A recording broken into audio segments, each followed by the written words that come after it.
कभी भी आप जब प्रोडक्शन करोगे तो डेफिनेटली उसका एक कॉस्ट होगा ही, और जब आप कोई चीज़ प्रोड्यूस करोगे तो वो चीज़ जब बिकेगी तो उसका रेवेन्यू भी आप उससे जनरेट होगा ही होगा definitely.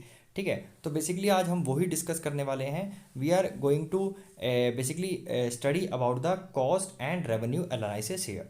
So we'll read the introduction, that is very important कि we have already explained the theory of production, so theory of production forms the basis of theory of cost। तो basically जो theory of production होता है वो theory of cost का आपका क्या है, बेस ई है।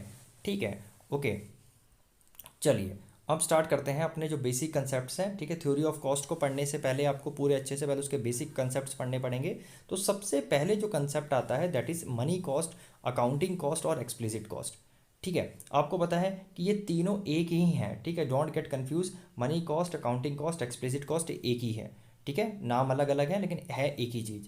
ये होता क्या है, देखिए कभी भी जब प्रोडक्शन करना होता है तो उसके लिए हमें कुछ हायर करना पड़ता है। अब हायर क्या करना पड़ता है, फैक्टर्स ऑफ प्रोडक्शन, आपने 11th में अच्छे से पढ़ा होगा, land, then labour, then capital, और ये आपका क्या है, एंटरप्रेन्योर।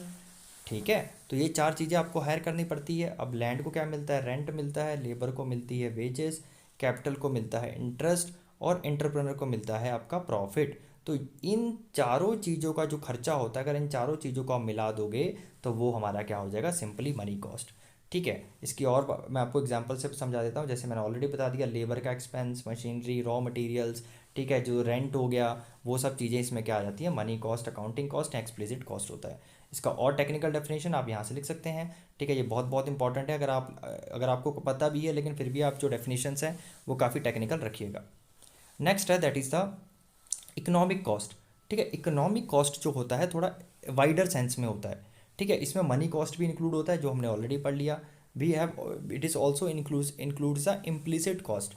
ठीक है, इम्प्लिसिट कॉस्ट क्या होता है मैं वो डिस्कस कर लेंगे, और नॉर्मल प्रॉफिट क्या होता है। देखिए इम्प्लिसिट कॉस्ट क्या होता है, ये एक तरह का वो एस्टिमेटेड वैल्यू ऑफ इनपुट होती है जो जो फर्म यूज़ करता है अपना, and used by its own production unit, मतलब जो अपना उनका खुद का प्रोडक्शन यूनिट का जो प्रोडक्शन यूनिट जो प्रोड्यूस करता है तो उसका जो इनपुट का खर्चा होता है वो होता है इम्प्लिसिट कॉस्ट। फॉर मैं एग्जांपल समझाता हूँ।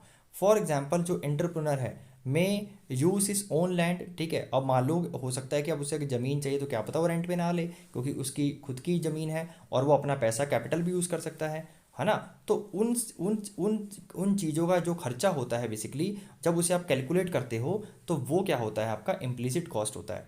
ठीक है, मेरी बात समझ में आई। तो जो आपका मान लीजिए जो ओनर है, ठीक है, ओनर ने क्या किया, उसकी खुद की लैंड है, उसमें उसने प्रोडक्शन कर रहा है, उसका खुद का कैपिटल है, ठीक है, खुद का पैसा लगाया उसने, खुद का मतलब जो है उसका जो इनपुट्स हैं, तो इनका जो कॉस्ट होता है बेसिकली जो भी कॉस्ट है, क्योंकि इनका भी कोई ना कोई कॉस्ट होगा ही, भले ओनर का है लेकिन फिर भी कॉस्ट तो है ही डेफिनेटली, क्योंकि अगर वो रेंट पे लेता तो डेफिनेटली उसके लिए पे करना पड़ता। तो उसको बोलते हैं हम बेसिकली क्या बोलते हैं, that we that thing is called the basically your the implicit cost. ठीक है, अब है नॉर्मल प्रॉफिट। देखिए नॉर्मल प्रॉफिट क्या होता है, बहुत बहुत इंपॉर्टेंट है, कई बार 2 मार्क्स के लिए तीनों चीज़ें पूछी जाती है क्योंकि बहुत इसमें से कन्फ्यूजन रहती है बच्चों को। ठीक है, मैं फिर से बता देता हूँ। देखो एक्सप्लिसिट कॉस्ट क्या होता है, एक्सप्लिसिट कॉस्ट होता है आपका जो फैक्टर सर्विसेज होती हैं उसको जो आप हायर करते हो, लैंड, लेबर, कैपिटल, एंटरप्रेन्योर, अगर आप बाहर से ये चीज़ें ले रहे हो, उनको पे कर रहे हो, तो वो आपका एक्सप्लिसिट हो गया। इम्प्लिसिट हो गया जो उनका अपना कुछ जो अपना जो फर्म होता है अपने खुद के फैक्टर्स यूज़ करता है। जैसे फॉर एग्जांपल उनकी अपनी ज़मीन है, उनका अपना पैसा है, ठीक है, तो मान लीजिए अगर वो रेंट, उस पर रेंट तो देना ही पड़ता, तो जो रेंट है वो बच ही रहा है एक तरह का। ठीक है, तो वो जो एक तरह का उनका कॉस्ट है, ठीक है, जो वो बचा ले रहे हैं या उनका खुद का है, अगर आप उसे ऐड कर देते हो वो है आपका इम्प्लिसिट कॉस्ट। ठीक है, क्योंकि प्रोडक्शन प्रोसेस में वो भी इंपॉर्टेंट है। और एक होता है आपका नॉर्मल प्रॉफिट। तो normal profit is defined as a minimum payment. ये देखिए ये मिनिमम पेमेंट होती है जो भी एक किसी प्रोड्यूसर को मिलनी ही चाहिए, क्योंकि वो एक रिस्क ले रहा है। ठीक है, ही the normal profit is defined as a minimum payment which a producer must get in order to induce him to undertake the risk involve in the production. ठीक है, तो मेरी बात समझ में आई। इसमें क्या इसका ये मतलब है कि एक प्रोड्यूसर को उतना तो मतलब उसे कॉस्ट मिलना ही चाहिए।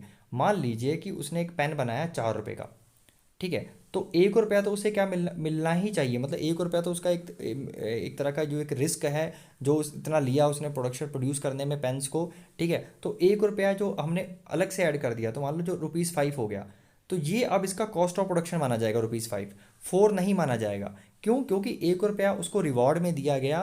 क्यों? क्योंकि उसने क्या है, एक प्रोडक्शन प्रोसेस को कैरी आउट किया है और इसने खूब रिस्क लिया है। तो मार्केट में अब गवर्नमेंट को ये नहीं बोलेगा कि मैंने 4 रुपये में प्रोड्यूस, गवर्नमेंट को ये बोलेगा कि मैंने 5 रुपये में प्रोड्यूस किया है, क्योंकि जो नॉर्मल प्रॉफिट होता है वो अलाउड होते हैं, जितने प्रोड्यूसर्स हैं वो ऐड कर सकते हैं। अब लेकिन ये मतलब नहीं है कि मान लो आपकी चीज़ बन रही है 50 में, आपने 500 रुपये नॉर्मल प्रॉफिट ऐड कर दिया, ठीक है, वो लीगल नहीं है। ठीक है, कुछ हिस्सा, जैसे मान लीजिए आप 4 रुपये हैं तो आपने 0.5 आपने नॉर्मल प्रॉफिट ऐड कर दिया। ठीक है, यहाँ अगर 5 रुपये पे 1 रुपये ऐड कर दिया, मतलब बहुत हल्का होता है, मतलब वो इतना प्रॉफिट होता है कि ताकि उनको बिल्कुल नुकसान ना हो। एक तरह का क्या होता है, ये रिस्क उनको रिवॉर्ड दिया जाता है, एक मिनिमम पेमेंट होती है, ताकि वो क्या करे, उसे इंड्यूस रहे, और वो क्या करे, ताकि उसे प्रोडक्शन प्रोसेस को वो करता रहे। ठीक है, I hope I am very clear so फार।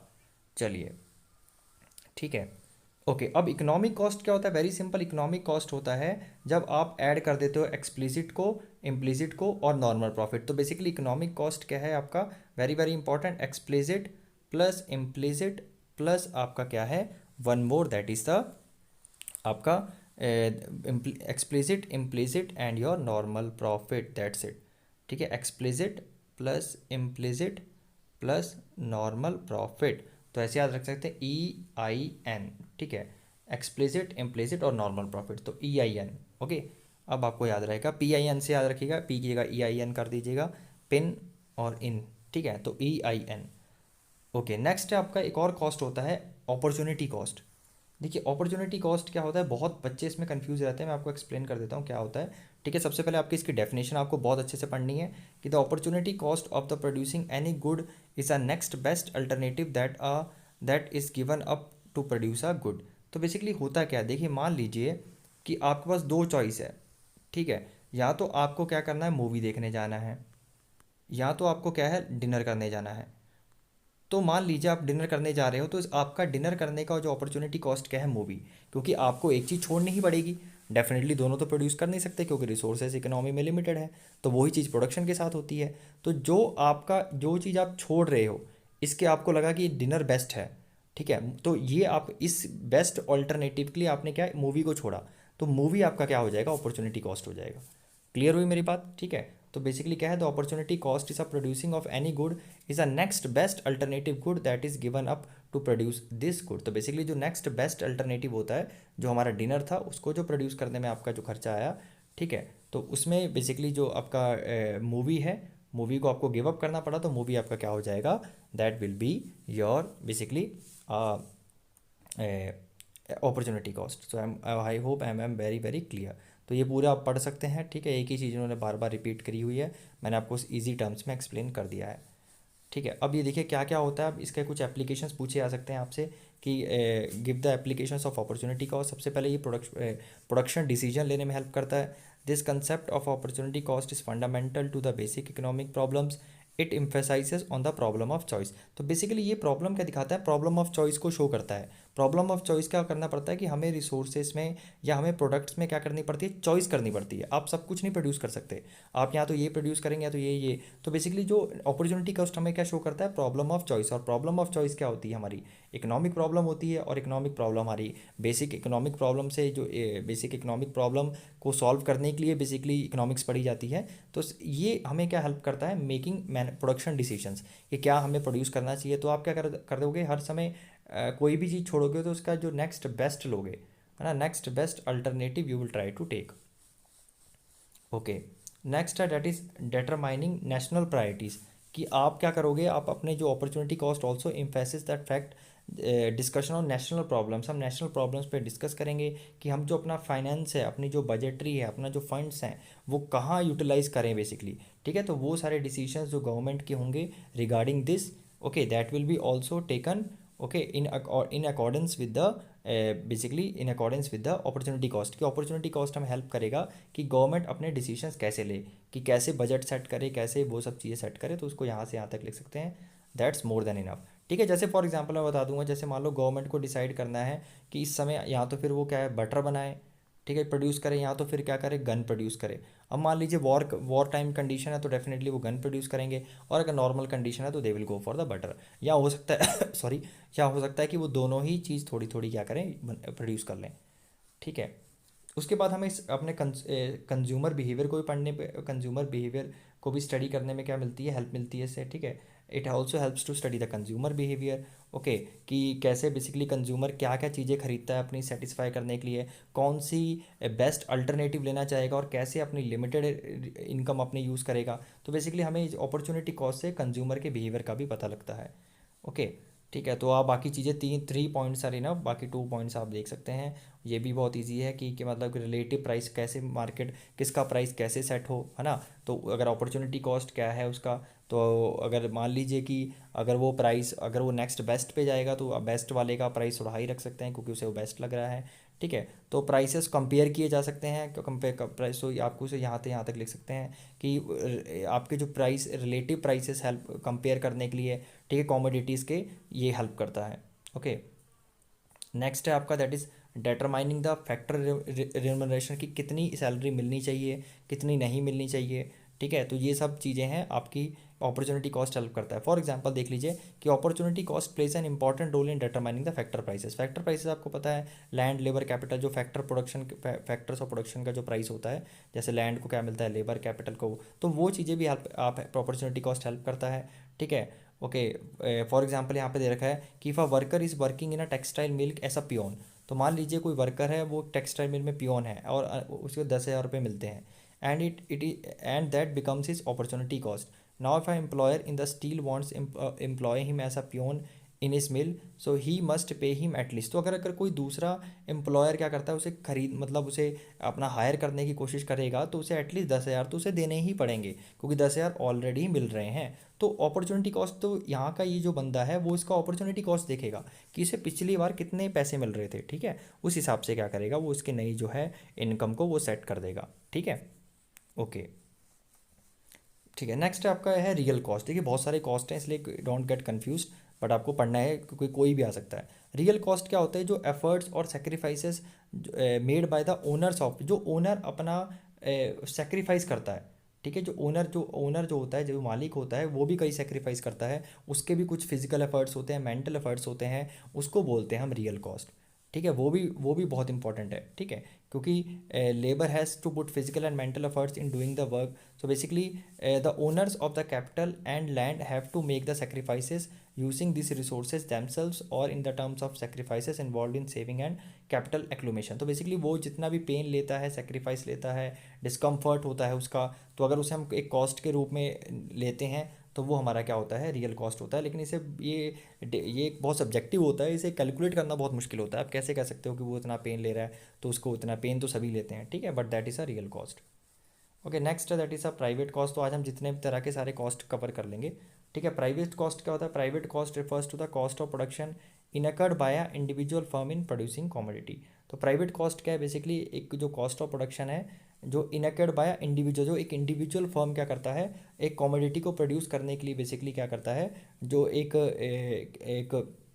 एक क्या करता है, कॉस्ट इनकर करता है बेसिकली। तो बेसिकली आप यहाँ ऐसे याद रख सकते हैं कि प्राइवेट कॉस्ट क्या है, बेसिकली एक जो इंडिविजुअल फर्म, जो सिंगल कंपनी है, जो अपनी कंपनी है, मतलब जो प्राइवेट कंपनी है, जो उनका खर्चा होता है, उनका कॉस्ट ऑफ प्रोडक्शन के खर्चे को क्या बोलते हैं, प्राइवेट कॉस्ट बोलते हैं सिंपली, ठीक है। और सोशल कॉस्ट क्या होता है, देखो सोशल कॉस्ट वो होता है, अब मैं आपको एग्जाम्पल समझाता हूँ, आपको समझ में आ जाएगा, ठीक है।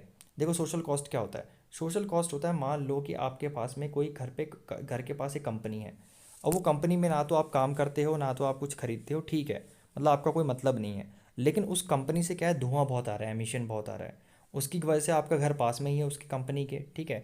अब धुआं लेते लेते लेते लेते आप एक टाइम के बाद, कुछ साल बाद डेफिनेटली आप क्या पड़ जाएंगे, बीमार पड़ जाएंगे, ठीक है। डेफिनेटली आप क्या पड़ेंगे, काफ़ी बीमार पड़ सकते हैं, और हो सकता है आपको काफ़ी कोई हार्मफुल डिसीज़ हो जाए, उस पर आपका काफ़ी खर्चा लग जाए, है ना। उसको मतलब क्योर होते होते उसको टाइम लगे, पैसा लगे, है ना। तो वो जो होता है आपका टाइम और जो आपका पैसा खर्च होता है, वो होता है सोशल कॉस्ट। तो हर एक कंपनी, डेफिनेटली देखो कोई भी चीज़ बनती है तो उसका एक साइड इफेक्ट तो होता ही होता है ना, नुकसान तो होता रहता है। तो अगर उसके नुकसान को हम ऐड करते जो सोसाइटी पे पड़ रहा है, तो वो क्या होता है, सोशल कॉस्ट। इसलिए आपने देखा होगा बहुत बड़ी कंपनीज है वो क्या करती है, कॉरपोरेट सोशल रिस्पॉन्सिबिलिटी होती है इनकी, कि अगर वो चीज़ें सोसाइटी से यूज़ कर रहे हैं तो डेफिनेटली उनको सोसाइटी के लिए भी बहुत कुछ करना पड़ता है। क्यों?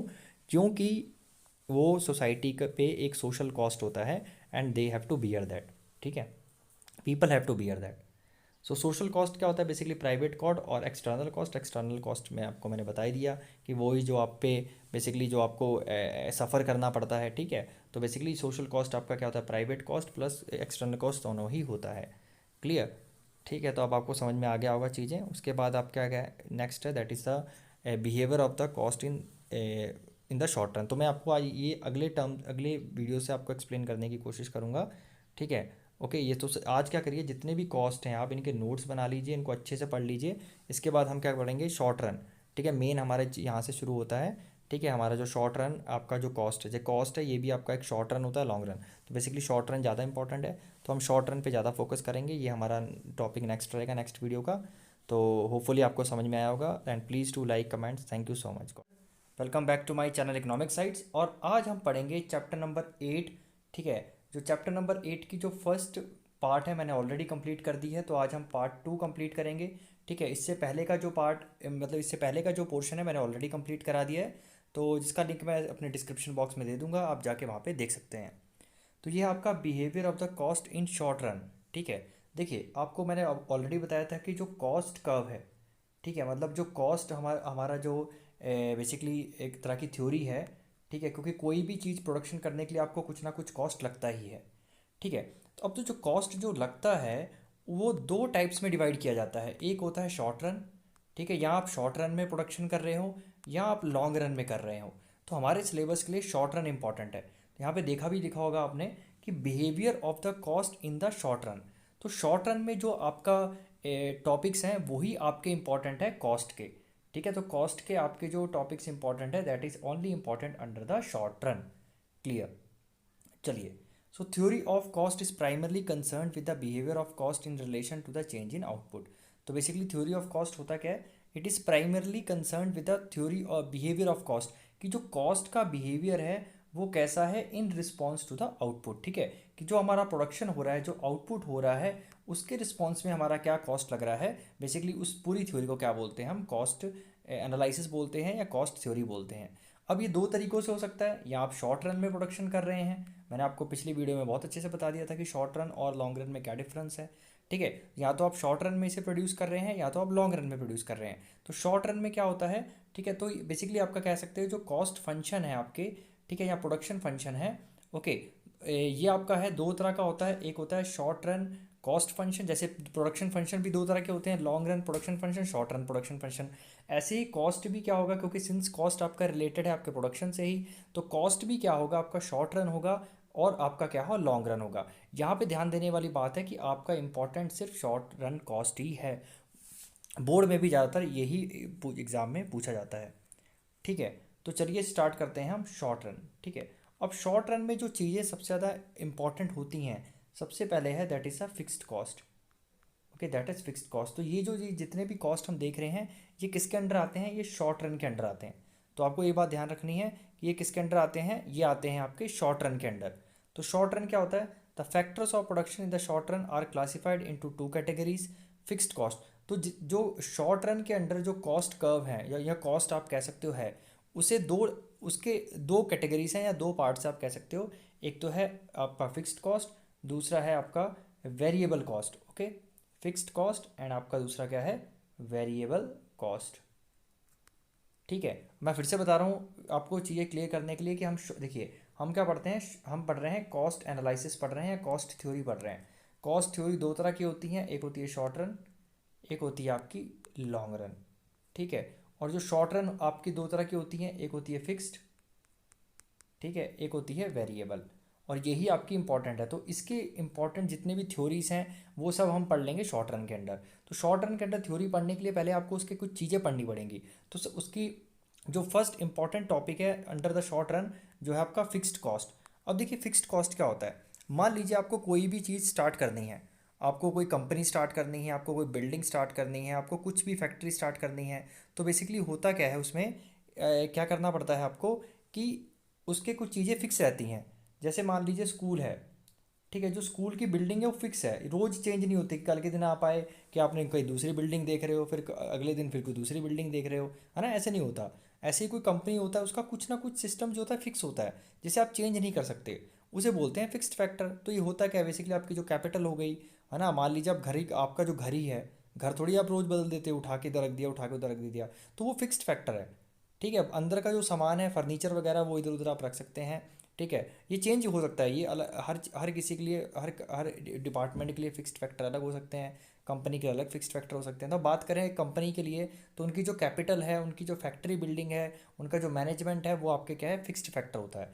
ठीक है, जो मालिक होता है वो भी से भी हम क्या क्या माना जाता है, फिक्स्ड फैक्टर ही माना जाता है। So are the factors of the quantity of which can neither be increased और नाइदर बी डिक्रीज्ड। तो शॉर्ट रन में, फिर से बता रहा हूँ, शॉर्ट रन में इसको ना तो आप इसे इंक्रीज़ कर सकते हैं और ना ही आप डिक्रीज़ कर सकते हैं। तो शॉर्ट रन प्रोडक्शन फंक्शन में जो आपका फिक्स्ड कॉस्ट होता है वो फिक्स रहता है। ठीक है, क्योंकि आपको खुद ही सोचो ना, शॉर्ट रन है, मैंने आपको बोल दिया कि भैया आपको शॉर्ट रन में फिर से बता देता हूँ एक बार, शॉर्ट रन होता क्या है। शॉर्ट रन होता है कि मान लीजिए जिसमें कि आप कर सकते हैं कि आप कुछ चीज़ें फिक्स रखते हैं, आप कुछ चेंज नहीं कर सकते। जैसे मैंने बोल दिया कि एक हफ्ते में स्कूल खोलना है आप, तो क्या बिल्डिंग बना सकते हैं? नहीं बना सकते। बिल्डिंग आपको किराए पे ही लेनी पड़ेगी, तो बिल्डिंग आप चेंज नहीं कर सकते, तो that is the fixed cost.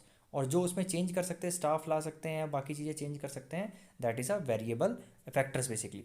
ठीक है, तो ऐसी कॉस्ट में भी क्या होता है, जो चीज़ें आपके फिक्स्ड फैक्टर्स के ऊपर जो कॉस्ट लगती है वो क्या होती है, आपका फिक्स्ड कॉस्ट होती है।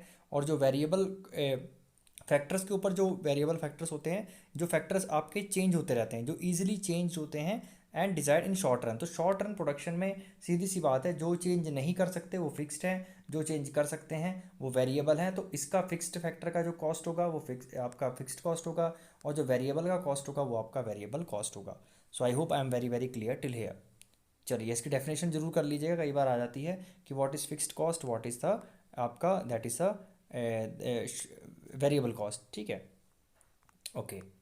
नेक्स्ट है, देखिए वही चीज़ इन्होंने रिपीट की हुई है बार बार, वेरिएबल कॉस्ट, तो मैं इसे बार बार एक्सप्लेन नहीं करूँगा। क्लियर, अब ये देखिए, ये इससे आपको क्लियर हो जाएगा। ठीक है, अब कुछ शॉर्ट रन कॉस्ट भी होते हैं।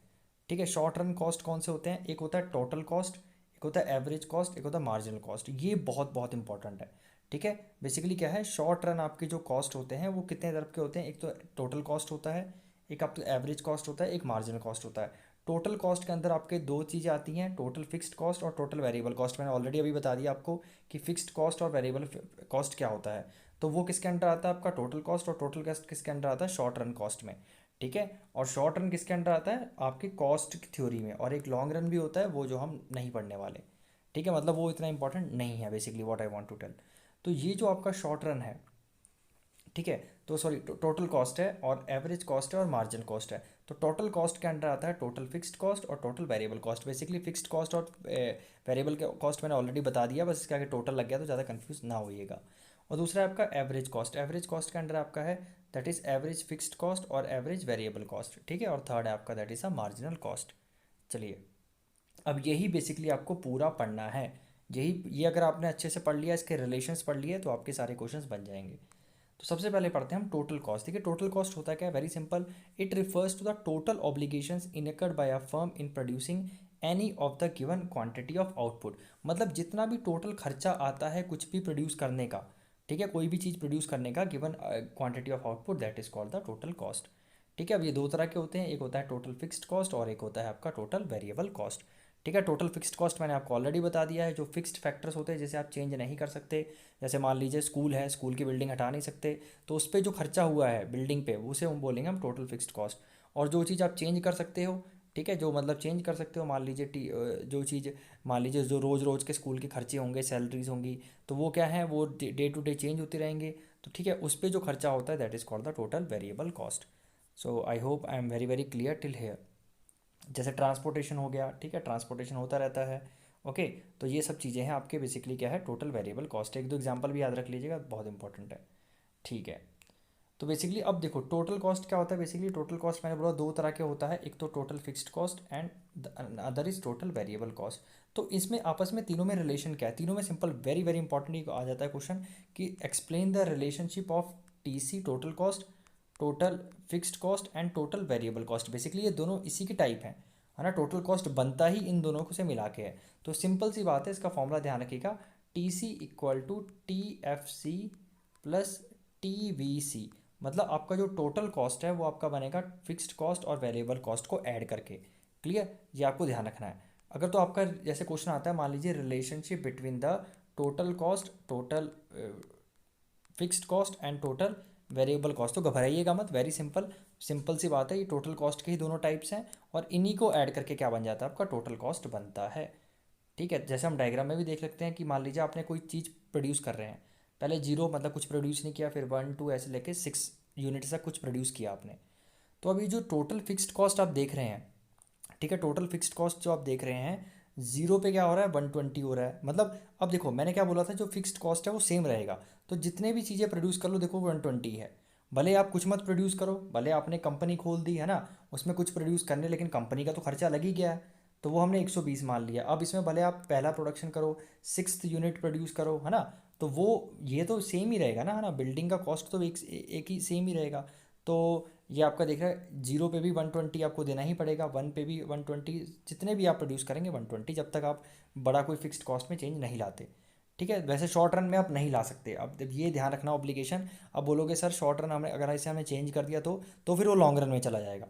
बेसिकली यही होता है, शॉर्ट रन होता ही क्या है कि आप फिक्स्ड कॉस्ट में होगा ही होगा, आप उसको चेंज कर ही नहीं सकते। ठीक है, देन है आपका टोटल वेरिएबल कॉस्ट। तो टोटल वेरिएबल कॉस्ट क्या है बेटा आपका, वेरी सिंपल, कि जीरो पे आप जब आपने कुछ चीज़ प्रोड्यूस ही नहीं करनी तो उस पर रॉ मटेरियल लगेगा, कोई लेबर लगेगा, नहीं लगेगा, तो इसलिए आपका ये जीरो पे ही जीरो रहता है। अब ये वन पे जैसे ही कुछ प्रोड्यूस करेंगे, ऑब्वियसली बात है उसमें लेबर का कॉस्ट कुछ ना कुछ कॉस्ट लग जाएगा, तो 40 हो गया, सेकंड पे फिर 76 हो गया, थर्ड पे फिर देखो बढ़ता जा रहा है। ठीक है, आपका टोटल वेरिएबल कॉस्ट आपका क्या है, इंक्रीज होता जा रहा है।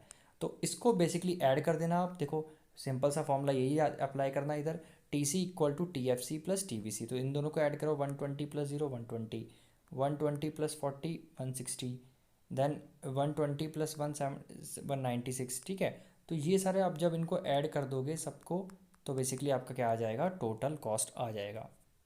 ठीक है, I hope I am very very clear. अब कई बार होता क्या है, तो जब इनकी रिलेशनशिप आएगी आपस में, तो वेरी सिंपल, आपको सबसे पहले तो ये आपको सबसे पहले टोटल कॉस्ट की डेफिनेशन देनी है, दैन टोटल फिक्स्ड कॉस्ट की डेफिनेशन देनी है, दैन टोटल वेरिएबल कॉस्ट की डेफिनेशन देनी है, फिर ये बना देना है। इसके बाद एक डायग्राम भी है, वो भी एक्सप्लेन कर दूंगा आपको, बहुत सिंपल है।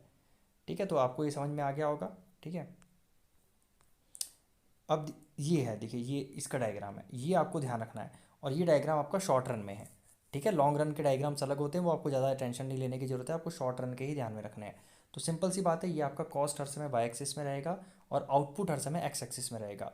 अब जो आपका टोटल कॉस्ट है, देखो फिक्स्ड कॉस्ट मैंने ऑलरेडी बताया था कि 120 था, तो मान लीजिए 120 है ये, तो देखो सेम है, देखो सेम लाइन, भले आप इतना प्रोड्यूस करें भले इतना प्रोड्यूस करें, जितना भी प्रोड्यूस करें, आपका जो टोटल फिक्स्ड कॉस्ट है वो आपका सेम ही रहेगा। ठीक है, मेरी बात समझ में आ गई, ठीक है, इतना ही रहेगा आपका। ओके, दूसरी बात है, आपका जो टोटल कॉस्ट है वो सबसे ऊपर होगा। अब सबसे ऊपर होगा, वेरी सिंपल है, जो टोटल कॉस्ट होता क्या है, T F C plus T V C. तो ऑब्वियसली बात है, टोटल कॉस्ट इन दोनों से मिलके बना है, तो इसलिए ये ऊपर है। ठीक है, तो ये आपका जो T C equal to, that is T C equal to T V C plus T F C. ठीक है, T C equal to T V C plus T F C. तो देखो सबसे इन दोनों, ये जो चीज़ है इन दोनों से मिलके ही बनी है, इसलिए ये ऊपर है। ठीक है, और ये आपकी कांस्टेंट ही रहेगी, क्योंकि टोटल फिक्स्ड कॉस्ट आपका क्या है, कांस्टेंट ही रहने वाला है। ओके, अब समझ में आ गया। अब देखो इसका जो पैटर्न है, ये एस इन्वर्स एस शेप होता है। ठीक है, आप ये कह सकते हो कि इन्वर्स एस शेप होता है, ऐसा होता है। अब ये क्यों होता है, क्योंकि स्टार्टिंग में क्या होता है, आपका टोटल कॉस्ट हल ज़्यादा बढ़ता है, हल इंक्रीजिंग रेट पे बढ़ता है, फिर कम रेट पे बढ़ता है, ये बेसिकली चलता जाता है। ये एक तरह की पूरी आप समझ लीजिए साइकिल दिखा रहा है, कि टोटल कॉस्ट स्टार्टिंग में तो हल्का प्रोडक्शन हम कम करते हैं तो कम रेट से बढ़ता है, फिर ज़्यादा करने लगते हैं तो फिर ऑब्वियसली बात है, फिर हम फिर और वो ऐसे बढ़ता जाता है। ठीक है, तो बेसिकली स्टार्टिंग में कम होता है, कम रेट से बढ़ता है, फिर ज़्यादा रेट से, और फिर उससे और फिर बढ़ता जाता है। ठीक है, ये समझ में आ गया होगा आपको, क्योंकि स्टार्टिंग में हम हल्का प्रोडक्शन करते हैं, फिर तेज, फिर ये नीचे आता है टोटल कॉस्ट, और फिर ये कॉस्ट ऊपर जाता रहता है। तो बेसिकली सारी स्टेजेस बताते हैं, ऐसे ही आपका टोटल वेरिएबल कॉस्ट है। अब देखो इसका ये पैरेलल होगा, पैरेलल क्यों होगा, क्योंकि इसमें दोनों में डिफरेंस है क्या, टीएफसी तो है और टीएफसी सेम है, इसलिए ये दोनों पैरेलल चलती हैं लाइंस, क्योंकि आपका जो टीएफसी है वो सेम ही है। ऑब्वियसली बात है, देखो टीसी आप इसे ऐसे समझो, TC equal to TFC plus TVC. ठीक है, T C equal to T F C plus T V सी।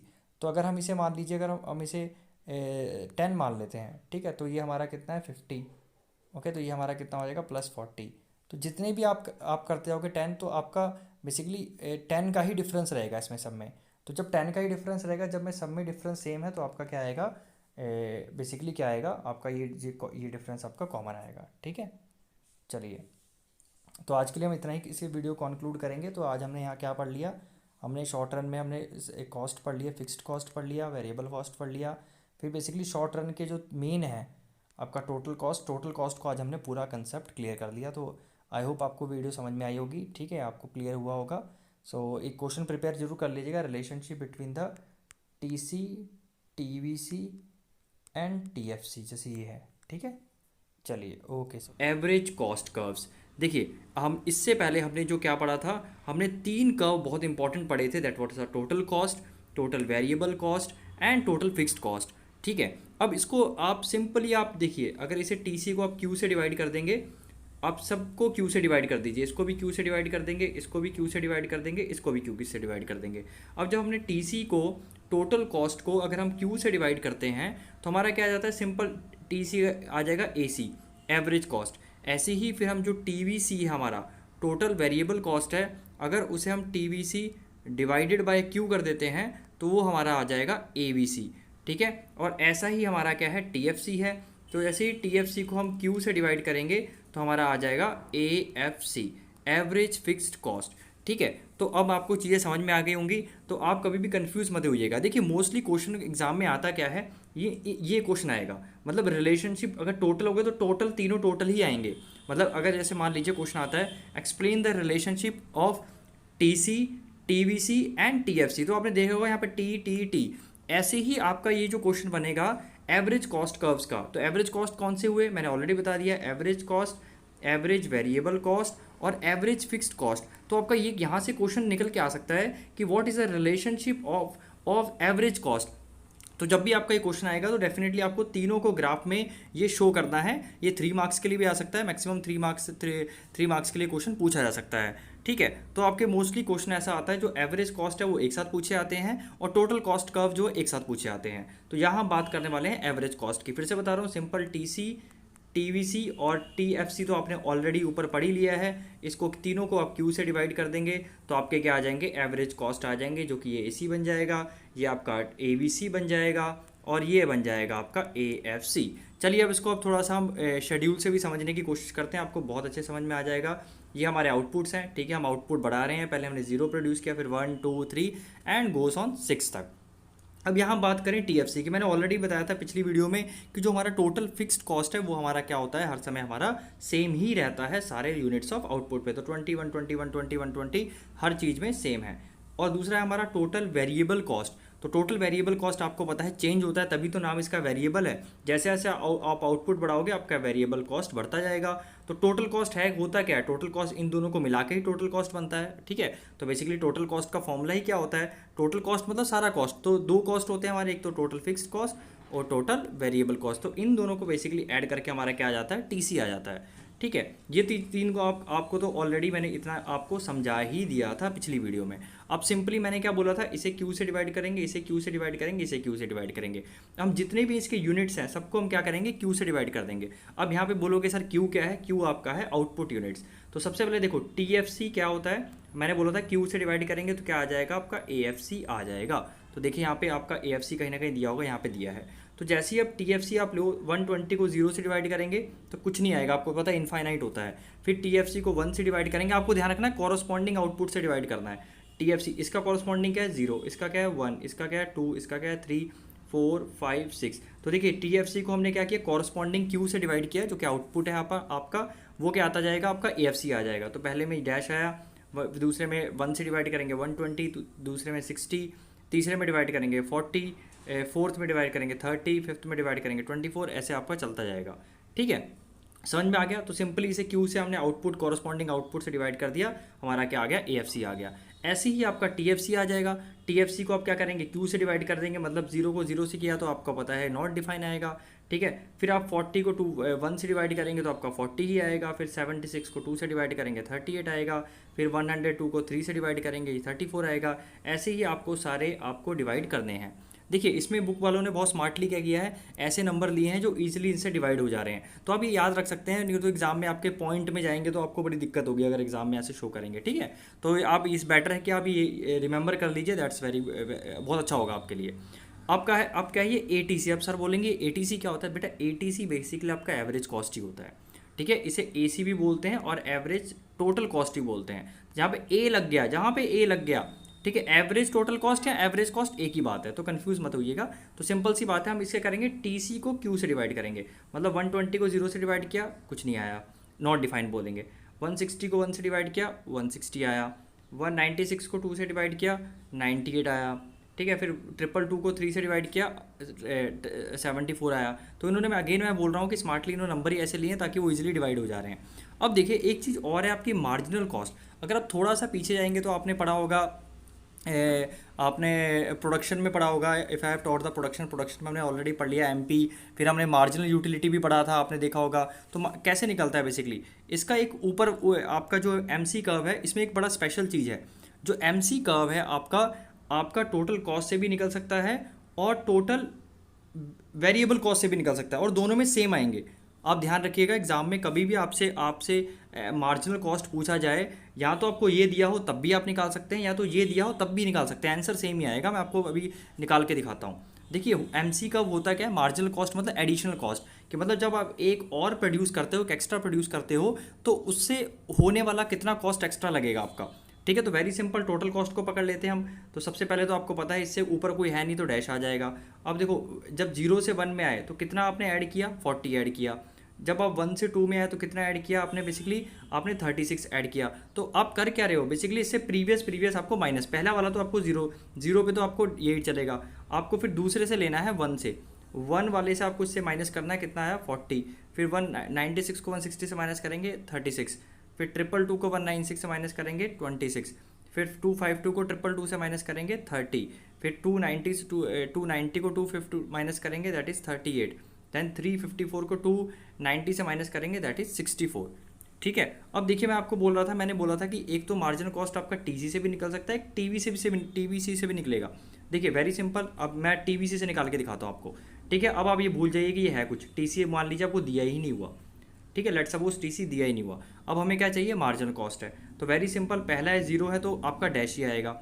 अब देखिए 40 माइनस 0 40, 76 माइनस 40 36, 102 माइनस 76 26, 132 माइनस 102 30।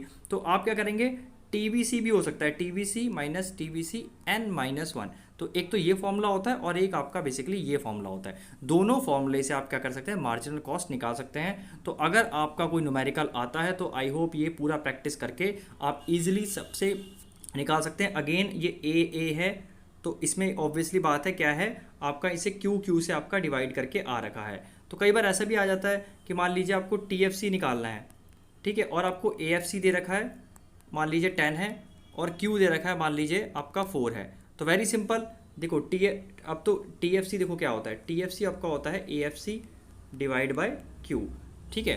तो इन दोनों को बेसिकली हम क्या करेंगे, डिवाइड कर देंगे तो हमारा क्या आ जाएगा, TFC आ जाएगा। और आप इसको फॉर्मूला ऐसे भी रख सकते हैं, मान लीजिए AFC निकालना है तो क्या आएगा, TFC into Q, sorry I am very sorry, just a minute, sorry, आपका AFC equal to TFC into Q होता है, ठीक है। मान लीजिए आपको क्या निकालना है, TFC निकालना है, ठीक है। आई एम वेरी सॉरी, आप जो प्रीवियस मैंने, आप थोड़ा सा उसे स्किप कर दीजिएगा, ठीक है। TFC जो आपका आता है, TFC क्या आप क्या लिख सकते हो, क्योंकि ये मल्टीप्लाई में चला जाएगा, तो TFC equal to AFC into Q। तो मान लीजिए कई बार आपको कई बार ये 2 नंबर का क्वेश्चन आ जाएगा कि आपको AFC की वैल्यू दी होगी और Q की वैल्यू दी होगी, तो आप कंफ्यूज मत होइएगा, इन दोनों को सिंपली मल्टीप्लाई कर दीजिए। आपको सिंपली ये फॉर्मूला ध्यान में रखना है, ठीक है, AFC divide by Q।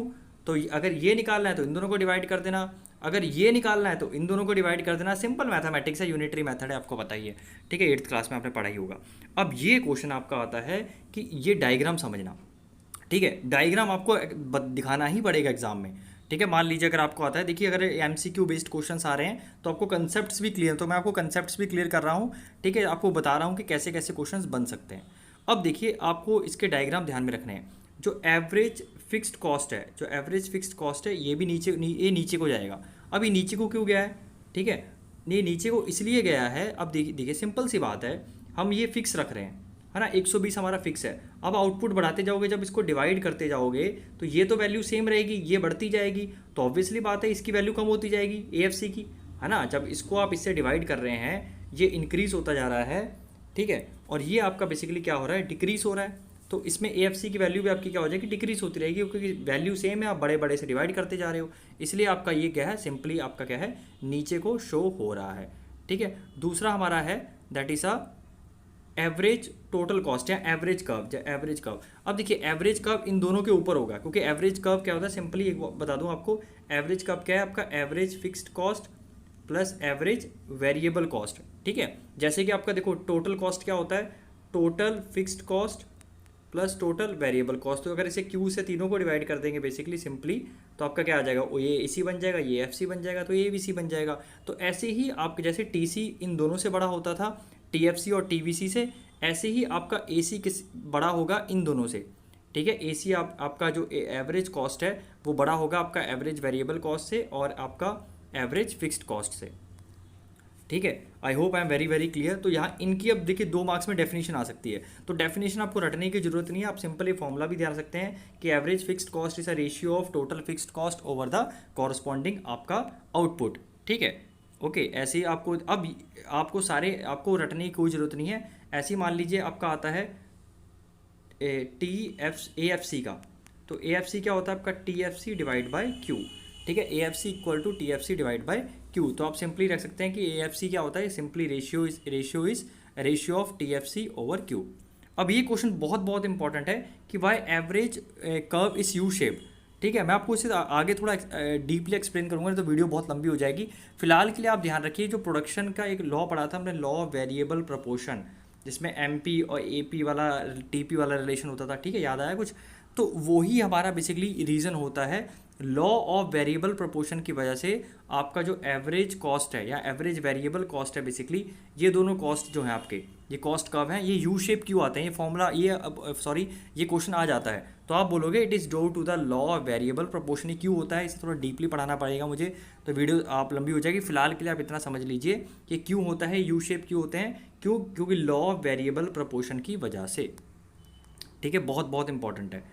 Okay, तो ये ऑलरेडी मैंने कवर कर लिया है, मैंने आपको ऑलरेडी सब बता दिया है कैसे होगा। देखिए सिंपल सी बात है, AC इक्वल टू और ATC एक ही बात है, AC average cost average total cost एक ही होता है, that is equal to total average fixed cost plus average variable cost, ठीक है। चलिए नेक्स्ट है, that is very very important, that is a marginal cost. Okay, marginal cost क्या होता है, देखिए मार्जिनल कॉस्ट का ऑलरेडी मैंने आपको ऑलरेडी ऊपर बता दिया कैसे निकालना है। तो मार्जिनल कॉस्ट आप तो एक तो TC से निकाल सकते हैं और ABC से भी निकाल सकते हैं। तो सबसे पहले यहाँ पे ध्यान रखना कि मार्जिनल कॉस्ट के बारे में कुछ पॉइंट्स आ सकते हैं, आपको पता होना चाहिए कि marginal cost is nothing to do with the fixed cost, इसे फिक्स्ड कॉस्ट से कोई मतलब नहीं है, तभी तो आप इसे TFC से निकाल सकते हैं, TBC से, सॉरी, है ना। आप तो हमें कोई मतलब ही नहीं है बिल्कुल फिक्स्ड कॉस्ट से, इसलिए आप इसे TBC से निकाल सकते हैं, TBC से भी निकाल सकते हैं, टोटल आपका कॉस्ट से भी निकाल सकते हैं। क्यों नहीं, मार्जिनल कॉस्ट से कोई मतलब क्यों नहीं है। मार्जिनल कॉस्ट क्या होता है, एडिशनल कॉस्ट, तो एडिशनल कॉस्ट हमारा फिक्स्ड कॉस्ट में कभी चेंज ही नहीं होगा, हमारा फिक्स्ड कॉस्ट चेंज ही नहीं होता, इसलिए मार्जिनल कॉस्ट को हमें फिक्स्ड कॉस्ट से कोई मतलब नहीं है। कई बार ये क्वेश्चन आ जाता है कि मार्जिनल कॉस्ट को किससे कोई रिलेशन नहीं है, कौन से कर्व के साथ, तो आप बोलोगे आपको टोटल फिक्स्ड कॉस्ट, मतलब फिक्स्ड कॉस्ट बेसिकली, यहाँ फिक्स्ड कॉस्ट ध्यान रखिए कि फिक्स्ड कॉस्ट से उसे कोई भी मतलब नहीं है, ठीक है। दूसरी बात आपको ध्यान रखनी है कि the marginal cost is associated with the total variable cost and total cost, it is easy to explain. तो मैंने ऑलरेडी बता दिया कि जो मार्जिनल कॉस्ट है आपका किससे रिलेट करता है, एक तो TBC से रिलेट करता है और TC से रिलेट करता है, इन्हीं दोनों कर्व से आपका जो है रिलेट करता है, ठीक है। Okay, so marginal curve is derived from the total variable curve is same derived from the total cost curve, so therefore marginal cost curve is common to both।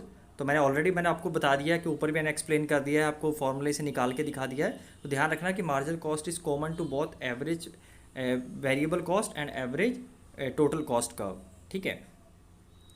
चलिए अब देखिए, अब इसका रिलेशनशिप आ जाता है कई बार मार्जिनल कॉस्ट का, आपका एवरेज कॉस्ट का और एवरेज वेरिएबल कॉस्ट का। जैसे कि मार्जिनल कॉस्ट आपको पता है टोटल कॉस्ट और टोटल वेरिएबल कॉस्ट से रिलेटेड होती है, क्योंकि सिंस टीसी क्या है, एसी क्या है, टीसी का एवरेज है, और एबीसी क्या है, इसका एवरेज है, तो ये भी क्या है बेसिकली रिलेट कर रहे हैं आपके, ये भी क्या करते हैं मार्जिनल कॉस्ट के साथ रिलेशन रखते हैं।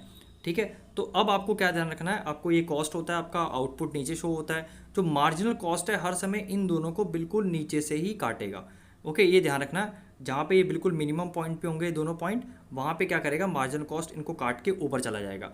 ये बेसिकली इनकी रिलेशनशिप है। ठीक है, और मार्जिनल कई बार आता है कि एमसी कर्व यू शेप क्यों है, तो यही इसका रीज़न है, due to the law of variable proportion की वजह से ही ये भी क्या होता है बेसिकली आपका मार्जिनल कॉस्ट क्या होता है, यू शेप होता है। द यू शेप, देखिए कोई भी कॉस्ट कर्व के ऑलमोस्ट जितने भी, शॉर्ट टर्म की बात कर रहा हूँ मैं, शॉर्ट टर्म में जितने भी आपके यू शेप का रीज़न होगा वो क्या होगा, आपका लॉ ऑफ वेरिएबल प्रोपोर्शन ही होगा। क्वेश्चन पूछ लेगा कि एमसी का यू शेप क्यों है, law of variable proportion. Question पूछ लेगा कि average total cost U shape क्यों है, law of variable proportion. Question पूछ लेगा कि average variable cost U shape क्यों है, उसका भी आंसर है लॉ ऑफ वेरिएबल प्रोपोर्शन।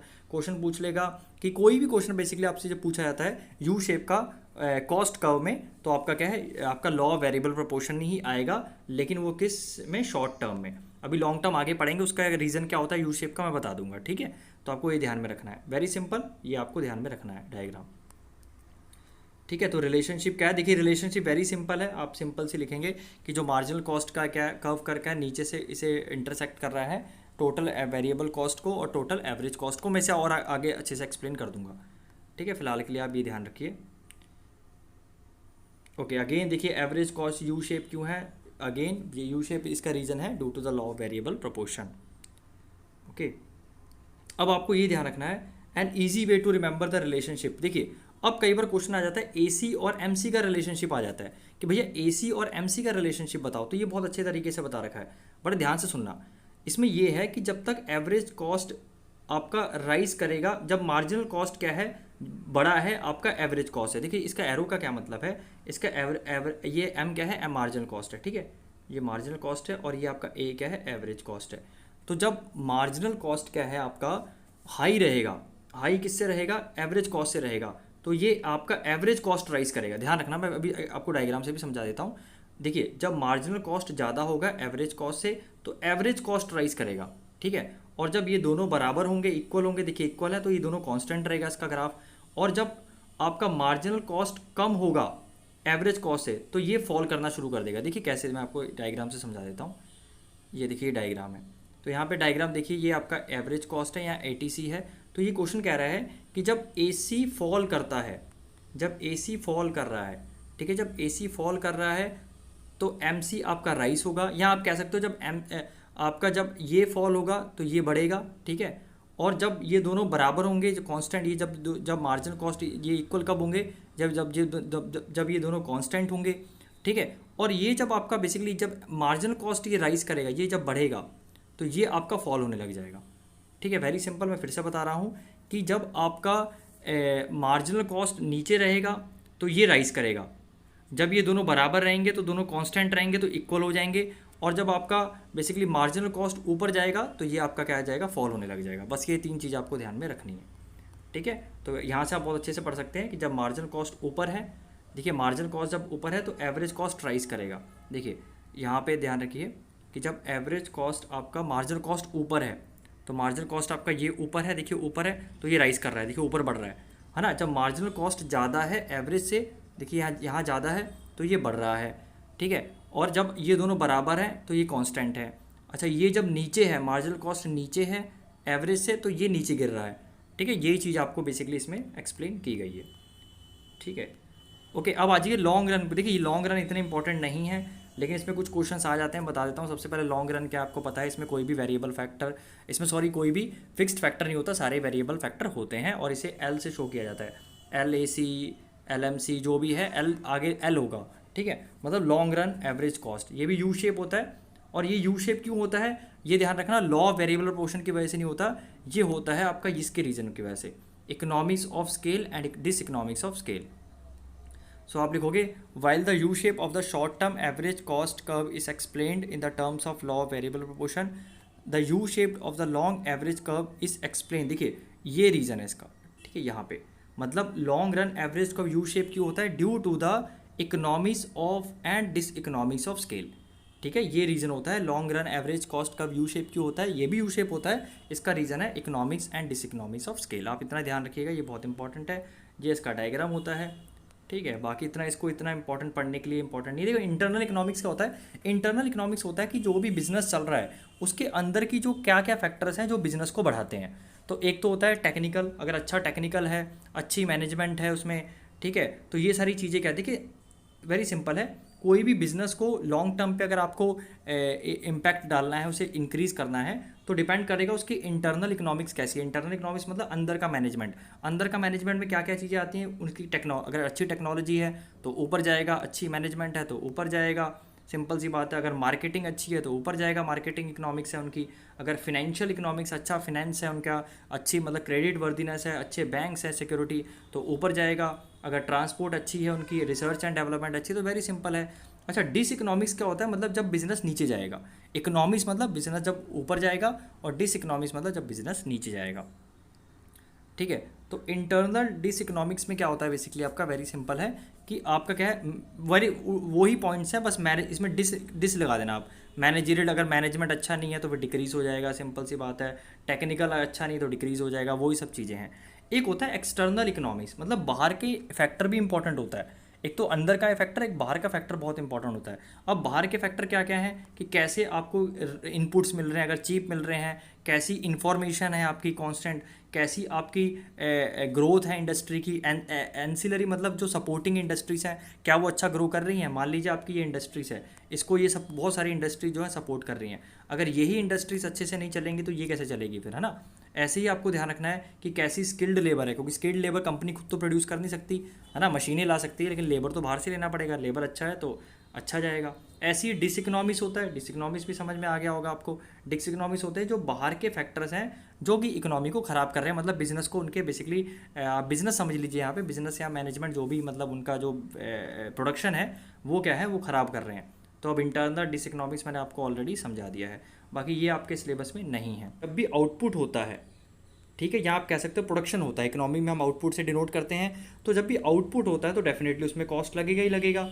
अब जब कॉस्ट लगेगा तो आपको, जब आप प्रोड्यूस करेंगे तो डेफिनेटली जब उसे बेचेंगे तो उससे आपको रेवेन्यू भी मिलेगा। तो बेसिकली यही हम डिस्कस करने वाले हैं कि रेवेन्यू होता क्या है, क्या किसके टर्म्स हैं, कैसे बेसिकली इकोनॉमी में इसे स्टडी किया जाता है। Everything, all the concept will go through, and please do like the video, do comment. आप लोग वैसे व्यूज़ बहुत कम आते हैं, आप लोग लाइक और कमेंट भी नहीं करते, so I really feel demotivated. Anyway, चलिए, अगर even I one student is benefited, I am satisfied with that. So revenue means होता क्या? देखिए, revenue means receipts by a firm from the sale of its product in the given period. मतलब कहने का मतलब है कि रेवेन्यू किसी भी फर्म का होता क्या है, जब कोई भी फर्म अपने जो प्रोडक्ट्स है उसे सेल करता है एक गिवन पीरियड में। अब ये गिवन पीरियड एक दिन भी हो सकता है, एक महीना भी हो सकता है, एक साल भी हो सकता है, बेसिकली 1 ईयर लेके चलते हैं। ठीक है, मान लीजिए तो 1 ईयर में जितनी भी एक प्रोडक्ट सेल करता है उससे मिलने वाला जो भी उसे रेवेन्यू होता है, that is called the, basically जो रिसीट्स होती है, that is called the revenue. अब रेवेन्यू के जो मेनली जो 3 कंसेप्ट होते हैं, that is total revenue, average revenue, marginal revenue. अब सिंस आप 8th चैप्टर में आ गए हैं तो आपको बहुत अच्छे से पता होगा भैया टोटल रेवेन्यू क्या आता है, क्योंकि इसी से मिलता जुलते हमने previous total production, total cost and total utility, वो सब हमने टोटल एवरेज, मार्जिनल एवरेज, ये सब चीज़ें पढ़ रखी हैं, तो आपको चीज़ें पता होगी। ठीक है, तो मैं ज़्यादा डीपली जाऊंगा नहीं। तो बेसिकली देखिए, एमसीक्यू क्वेश्चंस बनेंगे किसमें से, इसमें से एक तो बन सकते हैं इसके फॉर्मूले से, और दूसरा इनकी डेफिनेशन से। इनकी डेफिनेशंस बहुत बहुत इंपॉर्टेंट है। मान लीजिए आपको टोटल रेवेन्यू की डेफिनेशन पूछ लेगा और आपसे बोलेगा, इसके ऑप्शन दे देगा कि टोटल कॉस्ट का है या मार्जिनल कॉस्ट की है, तो ये चीज़ें आपको अच्छी पढ़ा होना चाहिए। बहुत बच्चे जस्ट गो थ्रू चले आएंगे, ऊपर से चले आएंगे, लेकिन ध्यान से सोचेंगे नहीं क्या है क्या, तो आप समझ लेंगे तो बहुत अच्छी बात होगी। तो total revenue refers to the total amount of income received by the firm from the selling a given amount of its product. मतलब कि जितना रेवेन्यू, जितनी इनकम उसे किसी फर्म को रिसीव हो रही है, ठीक है, एक मतलब अपना प्रोडक्ट बेचने के बाद, उसे क्या बोलते हैं हम? Total revenue. ठीक है, so total revenue refers to the total amount of income received by a firm from selling a given amount of its product. तो जो टोटल अमाउंट रिसीव होता है अपना टोटल प्रोडक्ट्स बेच के, ठीक है, या बेसिकली अपना प्रोडक्ट बेच के, that is called total revenue. चलिए, इसका फॉर्मूला होता है टोटल रेवेन्यू का प्राइस इनटू आउटपुट। मतलब क्या प्राइस है उस कॉमोडिटी का और कितने आप यूनिट्स बेच रहे हैं। मान लीजिए उसके 5 यूनिट बेच रहे हैं, उसका प्राइस 10 है, तो 50 रुपये आपका क्या आ जाएगा, टोटल रेवेन्यू आ जाएगा। आई hope I am very very clear. ठीक है, फिर है आपका that is called the average revenue. Average revenue very simple है। देखिए मैंने ऑलरेडी बताया था, जब टी को आप डिवाइड कर देंगे टोटल रेवेन्यू को जब टी आर को डिवाइड कर देंगे क्यू से। ठीक है, ओके। अब एक चीज़ इन्होंने देखी कि ए आर प्राइस के बराबर होता है, एवरेज रेवेन्यू हमारा प्राइस के बराबर होता है। इन्होंने प्रूव भी कर रखा है, बिल्कुल प्रूव कर सकते हैं। देखो टी आर क्या होता है, मैं फिर से लिख दे रहा हूँ कि हमारा जो ए आर का फॉर्मूला होता है that is price into quantity, sorry A R equal to T R upon Q. और टी आर क्या होता है हमारा, प्राइस इंटू क्यू। हमने ऑलरेडी पढ़ लिया है, देखिए पिछले इसके नीचे हमने ऑलरेडी इसका पढ़ लिया है कि टी आर क्या होता है, प्राइस इंटू क्यू। तो बेसिकली इन्होंने टी आर को क्या कर दिया, एक्सपेंड कर दिया, उसके बाद पी इंटू क्यू लिख गया, और क्यू नीचे क्यू वैसी है, और क्यू से जब क्यू डिवाइड हो गया तो हमारा ए आर किसके बराबर हो गया, प्राइस के बराबर हो गया। So that's why A R price के बराबर होता है। और बेसिकली होता भी है, कोई भी फर्म चाहेगी कि जो उसका एवरेज रेवेन्यू है वो उसका प्राइस होना ही चाहिए एटलीस्ट। ठीक है, इसलिए हम इकोनॉमिक्स में बेसिकली जो मिनिमम कॉस्ट एवरेज रेवेन्यू उसके प्राइस के बराबर लेके चलते हैं जितना उसको मिलना चाहिए। ठीक है, very simple. Okay, next that is marginal revenue. Again marginal revenue बहुत इंपॉर्टेंट है, इसकी डेफिनेशन आप पढ़ लीजिएगा। एडिशनल रेवेन्यू होता है टोटल रेवेन्यू में कितना एडिशन हुआ है जब आपने एक और यूनिट आपने किसी प्रोडक्ट का जब आपने सेल किया है। ठीक है, ये इसका फॉर्मूला होता है। इसका एक और फॉर्मूला होता है that is delta T R upon delta Q. ठीक है, ये दोनों फॉर्मूले होते हैं, दोनों फॉर्मूले आपको ध्यान में रखने हैं। ठीक है, मैंने ऑलरेडी बता दिया है। ये देखिए, अब देखिए, अब आ जाती है मेन चीज़ आपकी रिलेशनशिप। मैंने आपको ऑलरेडी बता दिया था कि इसका आपका टी आर, एम आर और ए आर, ये आपके रिलेशनशिप के बेस पे क्वेश्चन आएंगे बेसिकली।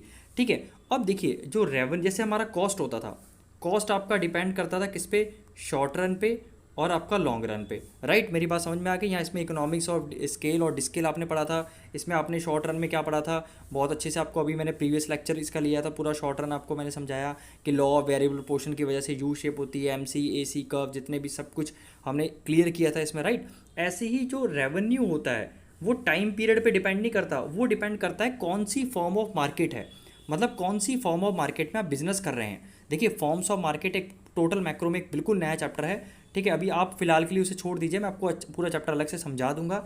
लेकिन ध्यान रखिए कि दो तरह के बेसिकली मार्केट्स होते हैं, एक होता है परफेक्ट कंपटीशन, एक होता है इम्परफेक्ट कंपटीशन। अब आपको पढ़ना क्या है बेसिकली रेवेन्यू कंसेप्ट में, ये पूरी वीडियो में इन तीनों की relationship T R, M R और ए आर, एक तो परफेक्ट कंपटीशन के केस में क्या होगी और एक इम्परफेक्ट कंपटीशन के केस में क्या होगी, दोनों के केसेस में अलग अलग रिलेशनशिप होगी तीनों की। तो हम बेसिकली यही दोनों में डील करने वाले हैं। ठीक है, I hope I am very very clear. चलिए मैं फिर से बता रहा हूँ कि जो रेवेन्यू कंसेप्ट है वो डिपेंड करता है कौन सी फॉर्म ऑफ मार्केट है। दो फॉर्म्स ऑफ मार्केट होती है, परफेक्ट कंपटीशन और एक इम्परफेक्ट कंपटीशन। तो ए आर, टी आर और एम आर, इसकी तीनों की रिलेशनशिप इसमें अलग होगी, इन तीनों की रिलेशनशिप इसमें अलग होगी। दोनों कर करके एक एक करके पढ़ेंगे और आपको चीज़ें समझ में आ जाएंगी। ठीक है, चलिए तो सबसे पहले हम क्या कर लेते हैं, इनका एक परफेक्ट कंपटीशन का देखेंगे। देखिए सबसे पहले हम परफेक्ट, मैंने ऑलरेडी बता दिया था। Now we will go through the relationship of T R, A R and M R under the perfect competition. मैं थोड़ा सा बता दूं परफेक्ट कंपटीशन होता क्या है। परफेक्ट कंपटीशन में आप प्राइस चेंज नहीं कर सकते, आपको प्राइस ना बढ़ा सकते ना कम कर सकते, प्राइस सेम रहता है। तो देखिए प्राइस सेम है, ठीक है, भले आप एक बेचिए, दो बेचिए, भले आप 5 भी यूनिट बेच रहे हैं तब भी आपकी डिमांड अगर 5 भी है तब भी आपने क्या है 15 रखा है प्राइस। ठीक है, तो इसको बोलते हैं हम परफेक्ट कंपटीशन। ठीक है, तो सिंपल है, वेरी सिंपल। टी आर क्या होता है, पी इंटू क्यू। तो इन दोनों को मल्टीप्लाई कर दिया, 15 आ गया, इन दोनों को मल्टीप्लाई कर दिया 30 आ गया, इन दोनों को मल्टीप्लाई कर दिया 45 आ गया, इन दोनों को मल्टीप्लाई कर दिया 60 आ गया, इन दोनों को मल्टीप्लाई कर दिया 75 आ गया। ठीक है, ऐसे अब ए आर मैंने ऑलरेडी बताया था क्या करना है आपको, टी आर को किससे डिवाइड करना है, क्वांटिटी से।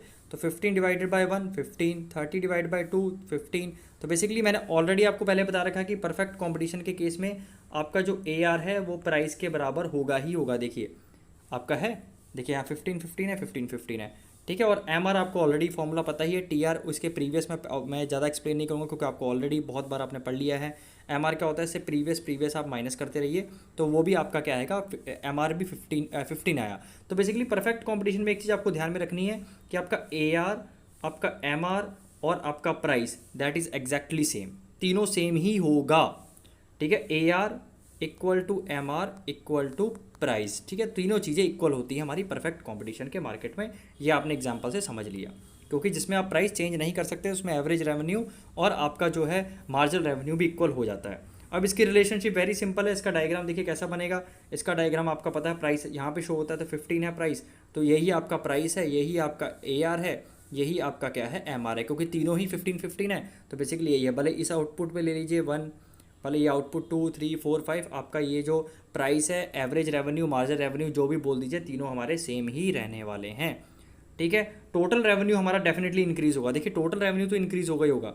देखिए टोटल रेवेन्यू आपका सेम नहीं रहेगा, टोटल रेवेन्यू आपका इंक्रीज हो रहा है। देखिए 15, 30, 45, 60, तो इसलिए इसका कर्व जो है ऊपर जाता है, ठीक है। ये देखिए इसलिए कर्व इसका क्या है, ऊपर जा रहा है। तो मोटा मोटा मैं आपको बता दूं कि जो परफेक्ट कॉम्पिटिशन केस में आपका प्राइस किसके बराबर होगा, एम आर के बराबर होगा, और ए आर भी, तीनों इक्वल होंगे basically. A R M R के, ए आर और पी तो बराबर होते ही थे, ठीक है, और ए एम आर भी इक्वल होंगे, तो बेसिकली तीनों इक्वल होंगे। और आपका जो टी आर है वो क्या जाएगा, ऊपर जाएगा।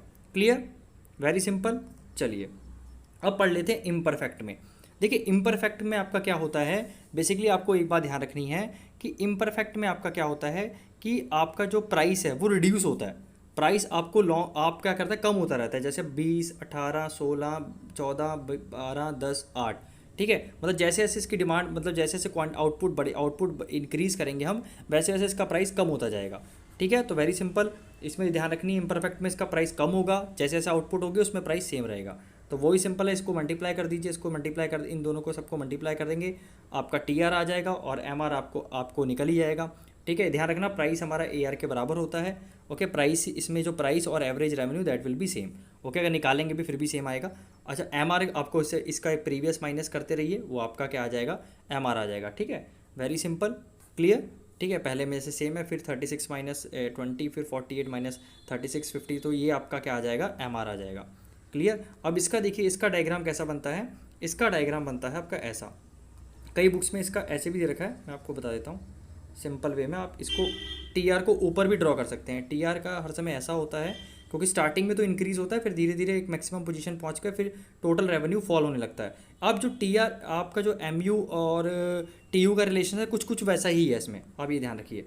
और इसमें जो ए आर है आपका वो फॉल होता है, ए आर ऐसे रहेगा लेकिन नीचे नहीं जाएगा, ठीक है। और एम आर आपका क्या होगा, ज़ीरो पे भी होगा और देखिए नीचे भी गया है, तो ये आपको ध्यान रखना है। वेरी सिंपल, ये ऐसे होगा और ये आपका ऐसे ए आर जाएगा, ये ध्यान रखना, ये इम्परफेक्ट है, ठीक है।